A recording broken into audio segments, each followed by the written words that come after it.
ज़हन इस बात को साबित करके ही रहेगा कि मानूर की कोई गलती नहीं थी और जो कुछ भी है उस पर सिर्फ इल्ज़ामात लगाए जा रहे हैं। इस चीज़ का बड़े अच्छे तरीके से उसको अंदाज़ा है। सबके कहने के बावजूद वो सबके साथ मैदाने जंग में आ चुका है और कहता है कि नहीं, ऐसा नहीं हो सकता। मानूर कभी भी कुछ गलत नहीं कर सकती। मुझे इस बात का पूरा पूरा यकीन है। ये ज़रूर इसके पीछे किसी की कोई चाल है और अगर मुझे पता चला या जिस पर मुझे शक है कि उसने ये सब कुछ किया है तो मैं उसको कभी भी माफ़ नहीं करूँगा और उसका ऐसा हशर करूँगा कि वो याद रखेगी। जिसको सुनकर काफ़ी ज़्यादा हैरान हो जाती है महविश और कहती है कि तुम्हारा इशारा मेरी तरफ है। क्या तुम मुझ पर इल्ज़ाम लगा रहे हो कि ये सब कुछ करने वाली मैं हूँ? जिसको सुनकर वो कहता है कि नहीं, मेरा इशारा तुम्हारी तरफ नहीं, बस दुआ करो कि तुम इन सब चीज़ों में मुलविस ना हो क्योंकि मसला काफ़ी ख़राब हो जाएगा। और देखो, मैं ऐसा बिल्कुल भी नहीं चाहता। मैं चाहता हूँ कि जो जैसा चल रहा है ना वैसा ही चलता रहे और हंसी खुशी के साथ महानूर वापस आ जाए, क्योंकि महानूर के साथ अगर कुछ गलत हुआ तो मैं किसी को सुकून से नहीं बैठने दूंगा और सबका ऐसा हश्र करूंगा कि सब याद रखेंगे। जिसको सुनकर वो कहती है कि महानूर को कुछ नहीं होगा, वो आ जाएगी, क्योंकि जैसे वो गई है वैसे ही वापस आएगी।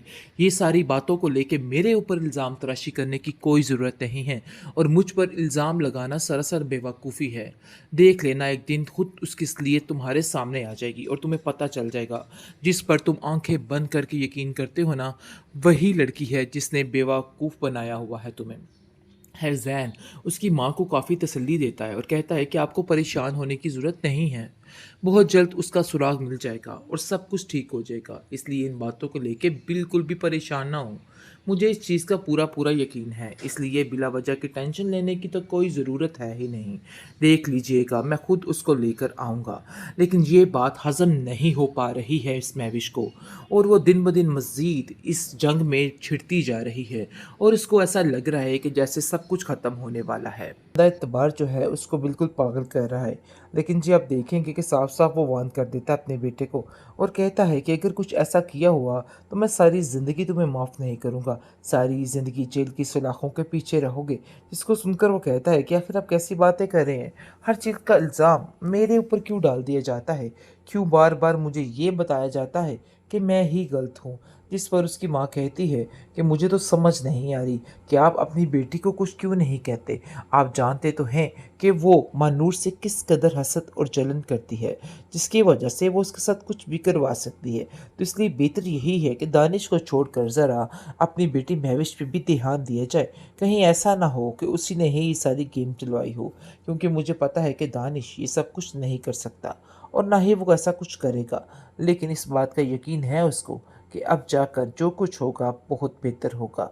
लेकिन ज़ैन इस चीज़ का वादा कर लेता है और कहता है कि अगर वो ना मिली तो मैं कुछ भी नहीं करूँगा, मतलब ये अपनी ज़िंदगी को आगे बढ़ावा नहीं दूँगा।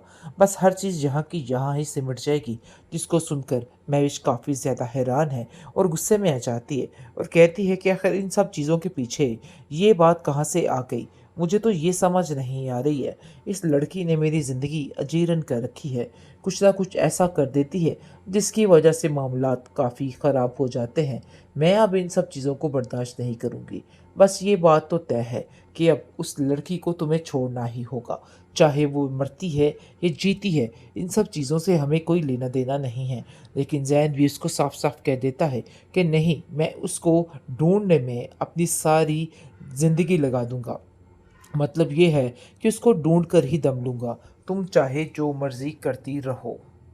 हर चीज़ का किया धरा बेचारी मानूर पर ही आ रहा है। सबको ऐसे लग रहा है कि जैसे मानूर इस घर से जानबूझकर गई है।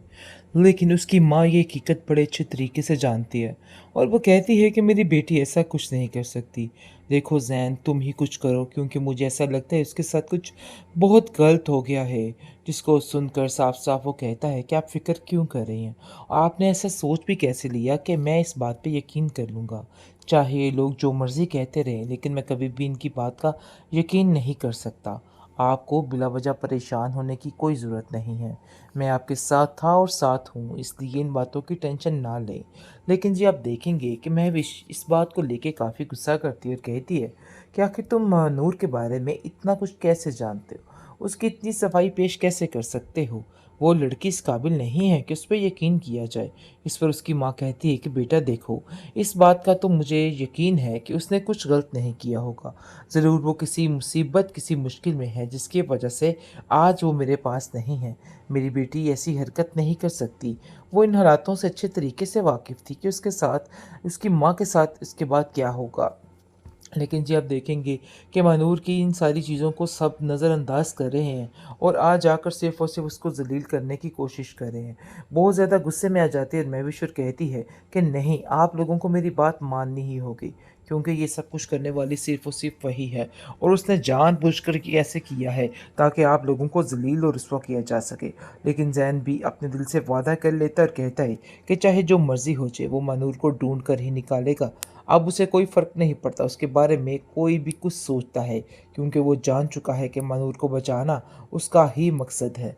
लेकिन जी आप देखेंगे कि उसका बाप जो है महविश का, वो कहता है कि मुझे तो समझ नहीं आ रही है कि आखिर वो लड़की गई तो गई कहाँ? उसको शक अपने बेटे पे होता है और वो साफ-साफ कह देता है कि देखो, अगर तुम इन मामलात में निकले ना, तो मैं तुम्हें कभी माफ़ नहीं करूँगा। तो क्योंकि वो जान ही नहीं सकता कि ये सब कुछ करने वाली महविश भी हो सकती है। महविश का अंधा एतबार जो है उसको बिल्कुल पागल कर रहा है। लेकिन जी आप देखेंगे कि साफ-साफ वो वार्न कर देता है अपने बेटे को और कहता है कि अगर कुछ ऐसा किया हुआ तो मैं सारी ज़िंदगी तुम्हें माफ़ नहीं करूँगा। सारी ज़िंदगी जेल की सलाखों के पीछे रहोगे। जिसको सुनकर वो कहता है कि आखिर आप कैसी बातें कर रहे हैं? हर चीज़ का इल्ज़ाम मेरे ऊपर क्यों डाल दिया जाता है? क्यों बार-बार मुझे ये बताया जाता है कि मैं ही गलत हूँ? जिस पर उसकी माँ कहती है कि मुझे तो समझ नहीं आ रही कि आप अपनी बेटी को कुछ क्यों नहीं कहते? आप जानते तो हैं कि वो मानूर से किस कदर हसद और जलन करती है, जिसकी वजह से वो उसके साथ कुछ भी करवा सकती है। तो इसलिए बेहतर यही है कि दानिश को छोड़कर ज़रा अपनी बेटी महविश पे भी ध्यान दिया जाए। कहीं ऐसा ना हो कि उसी ने ही ये सारी गेम चलवाई हो, क्योंकि मुझे पता है कि दानिश ये सब कुछ नहीं कर सकता और ना ही वो ऐसा कुछ करेगा। लेकिन इस बात का यकीन है उसको कि अब जाकर जो कुछ होगा बहुत बेहतर होगा। लेकिन ज़ैन इस चीज़ का वादा कर लेता है और कहता है कि अगर वो ना मिली तो मैं कुछ भी नहीं करूँगा, मतलब ये अपनी ज़िंदगी को आगे बढ़ावा नहीं दूँगा। बस हर चीज़ यहाँ की यहाँ ही सिमट जाएगी। जिसको सुनकर महविश काफ़ी ज़्यादा हैरान है और गुस्से में आ जाती है और कहती है कि आखिर इन सब चीज़ों के पीछे ये बात कहाँ से आ गई? मुझे तो ये समझ नहीं आ रही है। इस लड़की ने मेरी ज़िंदगी अजीरन कर रखी है। कुछ ना कुछ ऐसा कर देती है जिसकी वजह से मामलात काफ़ी ख़राब हो जाते हैं। मैं अब इन सब चीज़ों को बर्दाश्त नहीं करूँगी। बस ये बात तो तय है कि अब उस लड़की को तुम्हें छोड़ना ही होगा। चाहे वो मरती है या जीती है, इन सब चीज़ों से हमें कोई लेना-देना नहीं है। लेकिन ज़ैन भी उसको साफ-साफ कह देता है कि नहीं, मैं उसको ढूँढने में अपनी सारी ज़िंदगी लगा दूँगा। मतलब ये है कि उसको ढूँढ कर ही दम लूँगा। तुम चाहे जो मर्ज़ी करती रहो।